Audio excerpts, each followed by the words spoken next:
Alrighty, in this video I have this new Sefaspe Fluxcore welder. This is the MIG135E model, brand new in the box. I'm looking forward to getting this thing out and checking it out. I actually have a video on one of their arc welders. I believe they are yellow in color. Yeah, look at that. A lot bigger than I thought it would be. Got the ground, the MIG gun. They included some wire, which is awesome. This is 030, I believe, based on that number. Main unit. I actually love that they give you these. I have a whole bunch of these. They're actually pretty handy.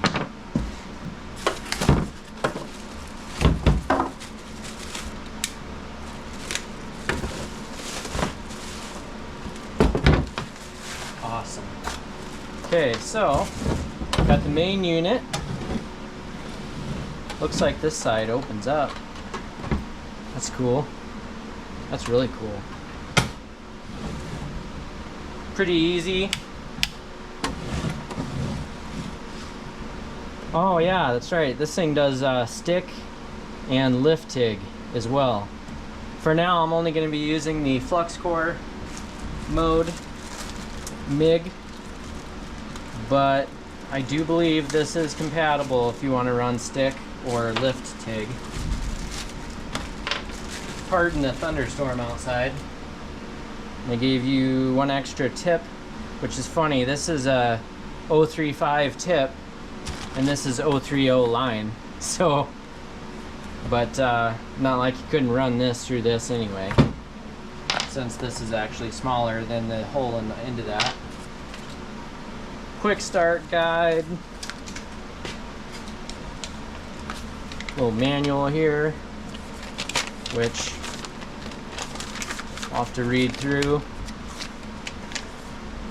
Always can use that stuff if you need help. And then this is just a 110 standard wall outlet, which is great because a lot of people don't have 240 volt service in their garages. At least I don't.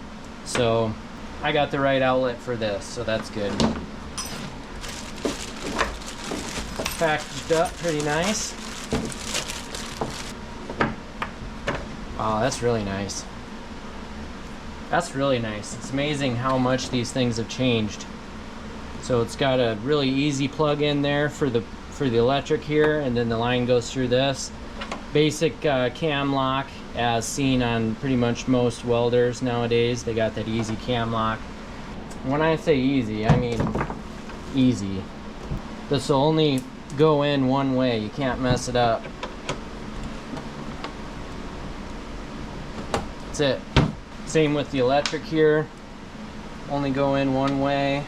Then you spin this little plastic deal to tighten that up so it doesn't get pulled out of there when you're moving it.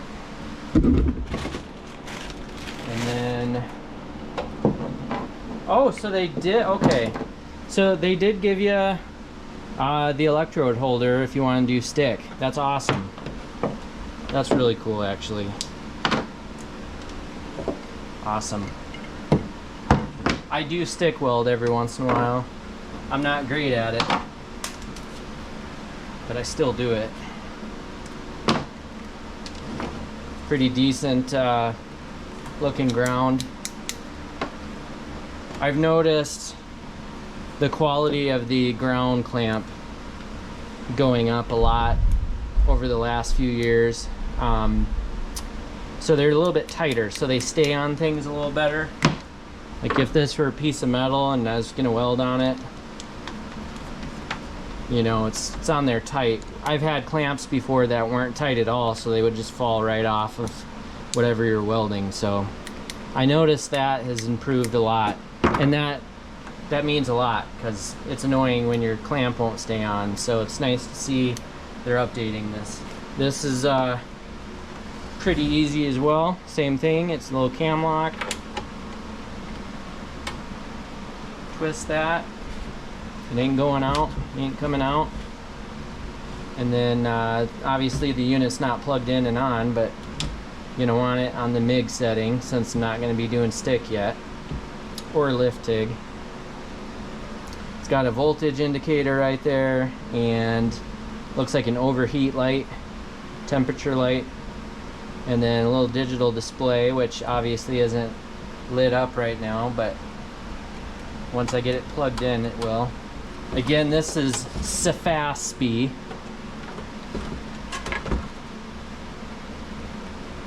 Super easy to get this stuff set up.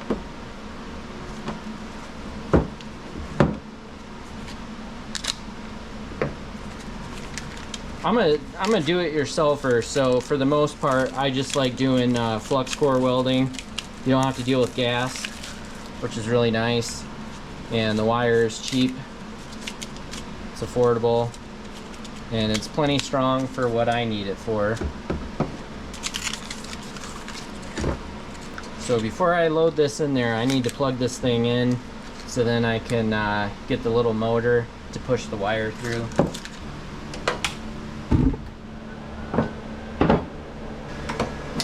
Okay, I'm going to start off by getting the line. Oh, it's already a tip on there.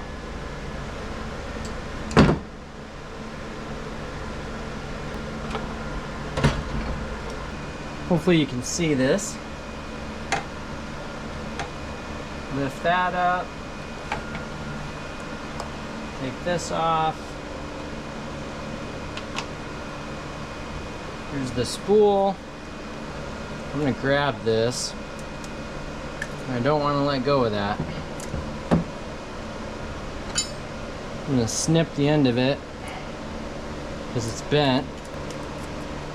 Stick this on there.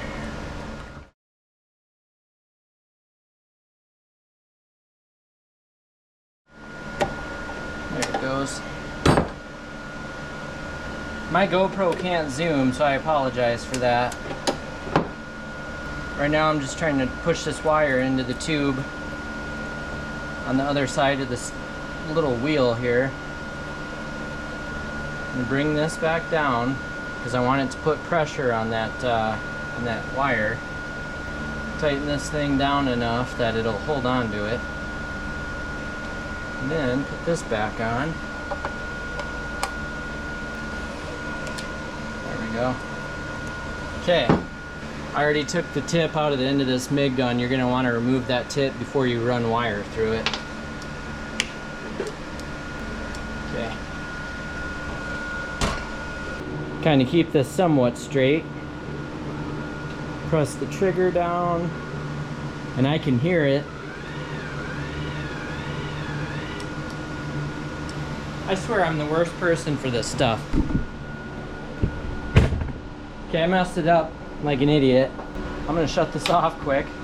Okay, this is a learning experience. What I did wrong is I stuck the ground into the wrong receptacle here, so it didn't want to feed this wire through. It couldn't feed it through because it was hitting the end of the cam lock for the ground. I'm an idiot. It's too hot outside. I can't even think straight. I think it's about 105 in here. There we go. Okay, see how that has a hole in it? That has to be right here because that's where that wire is going to feed through. So if you're a beginner to this stuff, sorry I misled you for part of the video. I'm sure some people caught that before I did. But anyway, that's how you do that. Get it turned back on. Okay, now let's try it. There, now it's working. Shouldn't take long to go through this line. It's not very long. It's probably only about 6 foot. There it is.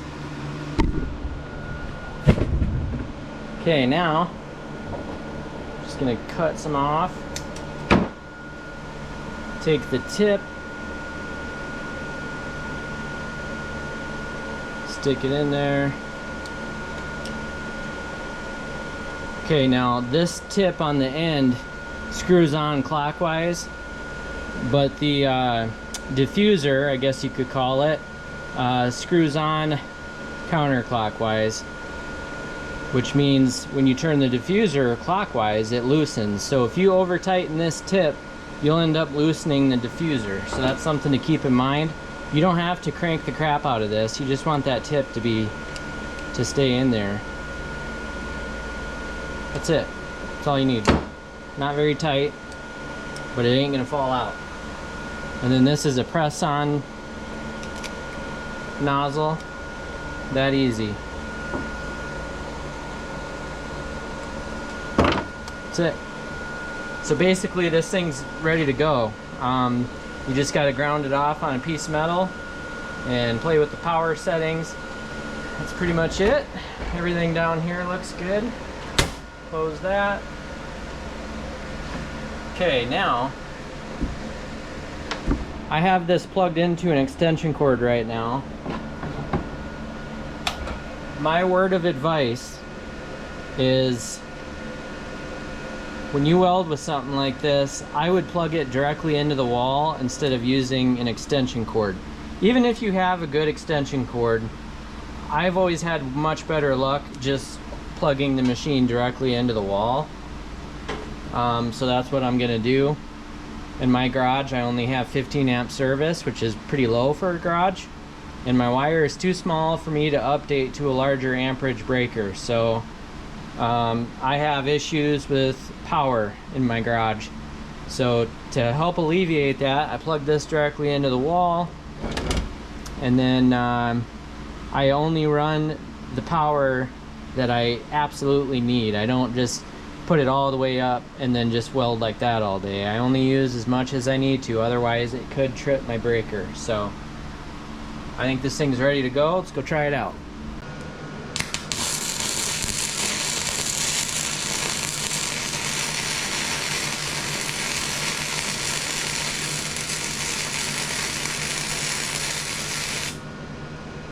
Super easy to use.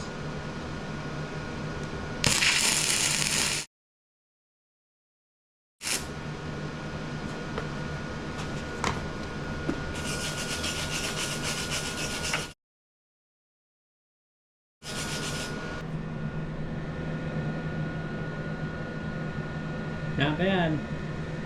As long as it holds, I'm happy.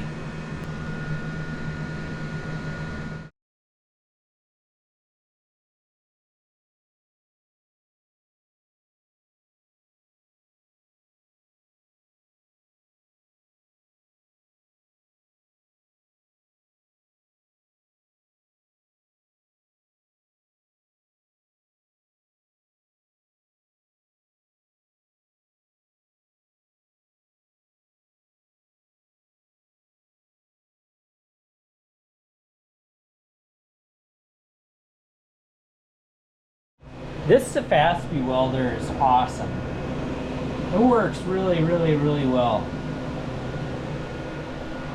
I kind of been welding this. I have a project that I'll have a video about what I'm welding here, but basically, you know, my first welds I did with this machine was on this, and they're not bad. So I'm a little rusty at welding. It's been a while, and it's about 105 degrees in my garage here, so I'm a little fatigued, so my welding kind of takes a hit when it's hot out. But yeah, this machine works really, really well. I'm running it at about 70 for power.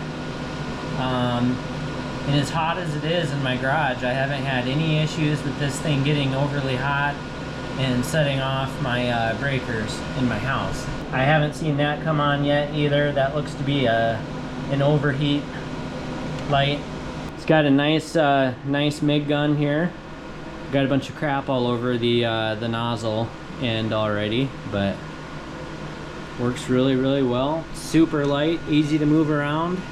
I got it plugged directly into the wall, like I said. I don't know what the duty cycle is on this thing, but I kind of take a break every once in a while myself, and so that gives the machine time to kind of cool off, cool down a little bit, not overload, you know, my electrical here in my garage. Anyway, I'm gonna keep going with this machine.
So I've been welding with this thing all day, and this is an awesome little welder. I'm very impressed with it. What really surprises me, and I don't understand this at all, it's so hot outside where I live. My thermometer quit working about a week ago because it's been so hot. And you know, hottest time of the year, easy, during these heat waves we've been having.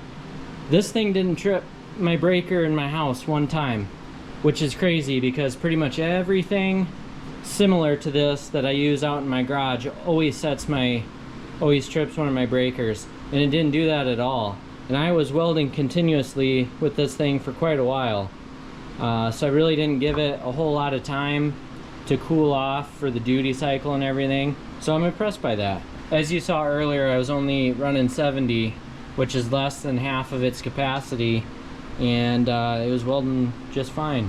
So I'm very impressed. You know, if you watch my channel, I'm a very, you know, do-it-yourself oriented YouTuber. I'm not professional at anything. I usually just do my own projects, have a good time, whatever, no stress, no pressure. So, you know, when it comes to welding, all I care is that I can weld something together and it's strong and it's not going to break. And if you watch some of my welding videos, you might think that, you know, I'm pretty inexperienced at it. But to be honest with you, in the last 20 years, I've never had any of my welds ever break on anything. And that's, you know, structural stuff for garden tractors, trailers, you know, miscellaneous projects that involve welding, ramps, you know, all kinds of different things. I've never had a weld break catastrophically and then cause me trouble. So the thing about these Fluxcore welders, especially super affordable ones like the Sefaspe here, you have to be patient with it. I kind of forgot to mention earlier that when you're adjusting the power settings, I believe that this thing kind of adjusts its wire speed on its own. I think.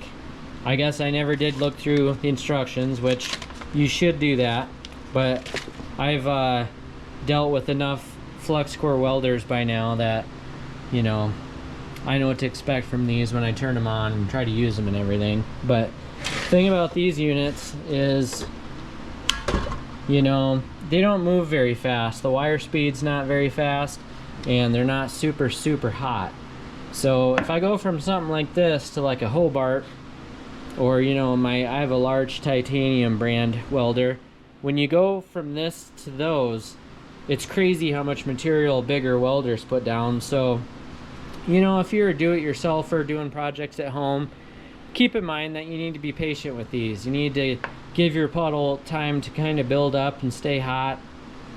You know, if you move too fast, you can tell, you know, you can tell just looking at a weld if you've moved too fast. So, and then you don't want to go so slow that you melt through. But honestly, with these Fluxcore welders, when you run about 50% capacity or a little under like I do, you never really melt through, depending on your material. But I never have issues melting through, so I can get a puddle really hot. It just takes a long time even to do a small little 1 or 2 inch weld. But you got to be patient with this stuff. But, you know, if you're looking for affordability and, you know, low maintenance costs and everything, this is definitely something you should consider getting. So again, this is pronounced Sefaspe. This is the MIG135E inverter Fluxcore welder that also does stick and lift TIG, which in this video I didn't mess with that. I only did Fluxcore MIG. But yeah, this is a great little welder. I'm very happy with it. Big shout out to Sefaspe for making this awesome piece of equipment, which is great for anybody looking to do hobby stuff or do it yourself, whatever. If you have any questions about this, you know, please let me know. I'll put some information down in the description below if you want to get yourself one of these. Yeah, if anyone has any questions or anything, feel free to ask. And if you haven't already, please subscribe. And like always, thank you so much for watching.